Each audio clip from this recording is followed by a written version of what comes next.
Para 2025, existe uma expectativa, a gente está vivendo um cenário, né, todo mundo está bem por dentro dessa alta do dólar, do que a gente esperar dessas taxas, né, que tem trazido muito desafio para a qualificação da mão de obra, para a gente manter a obra dentro do custo, encontrar mão de obra disponível.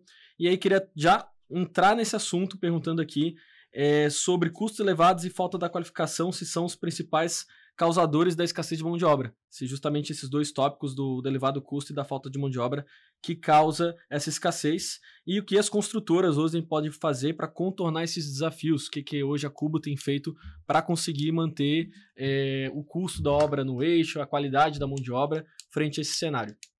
Bom, com certeza, falta de qualificação e custo são sempre base de uma escassez, né? Não tem como a gente dizer que não é esse o caso da nossa mão de obra.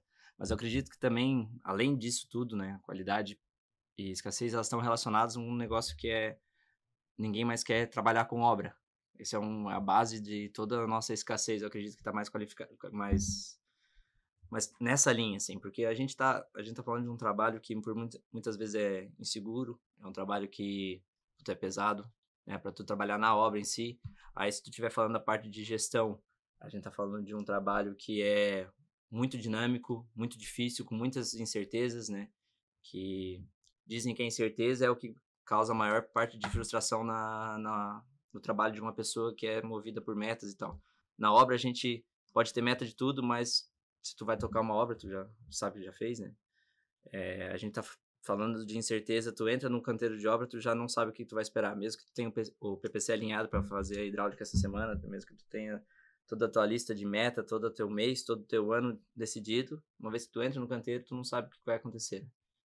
Tu pode ter um acidente, tu pode ter um material que faltou, tu pode ter inúmeras das quantidades de coisas que a gente pode ter que não vão como planejado.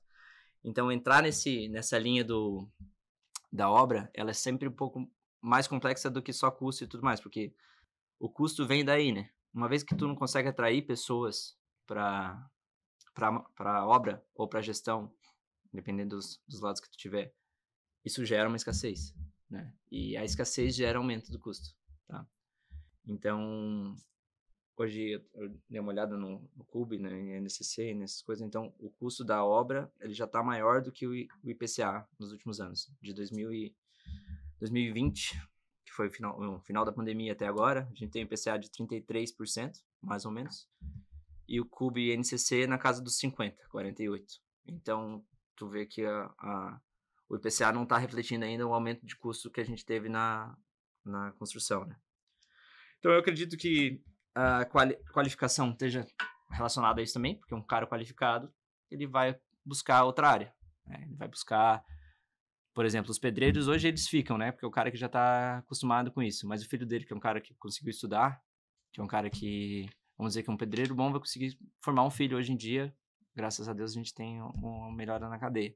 Mas para esse filho virar um pedreiro, né? A princípio tu tá falando de um cara que o pedreiro não é o melhor pedreiro, ou porque ele teve uma liderança muito grande em casa, que daí o cara vai ser formado para virar mestre de obra e empreiteiro, né? Mas a tendência é que a pessoa saia do ramo, né? Que ela não queira mais estar fazendo o que o pai fazia, que chegava em casa todo dia às 7 da noite, morto, e saía às 5 da manhã, né? E a gente vem falando no passado desse desafio da escassez de mão de obra, porque está muito atrativo a gente hoje falar de tecnologia, né?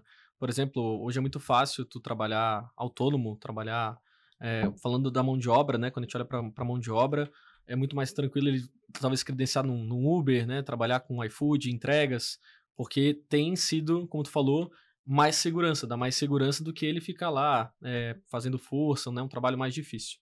E aí a gente até trazendo alguns dados, a gente teve um marco bem grande em vagas abertas, né? A gente está com o terceiro ano consecutivo com uma média próxima a 400 mil vagas aí na construção civil, justamente por essa dificuldade.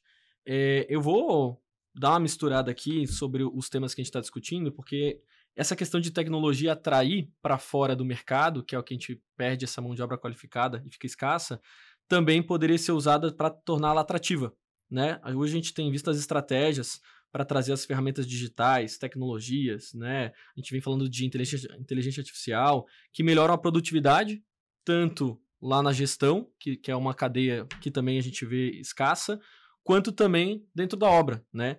E aí eu queria te perguntar hoje, como que o uso de tecnologias inovadoras pode ser usado para melhorar essa produtividade, essa eficiência da mão de obra, uma vez que ela é escassa, né? E também como que eu posso fazer isso olhando para os custos, porque se a mão de obra está escassa e aumenta o custo, pô, vou entrar com mais tecnologia. Então quem está escutando aqui pode pensar, pô, então eu vou investir de novo, vou ter mais custo. Como que tu tem olhado isso para dentro da obra, com métodos construtivos, com materiais, né, com novas metodologias e também, claro, ferramentas tecnológicas, como a gente vem falando aí de RPs, né, sistema de gestão. Você acabou de escutar parte de um episódio do Cienge Podcast da Construção. Aproveite para ouvir um conteúdo completo no YouTube, Spotify e Cienge Comunidade. Aguardo você!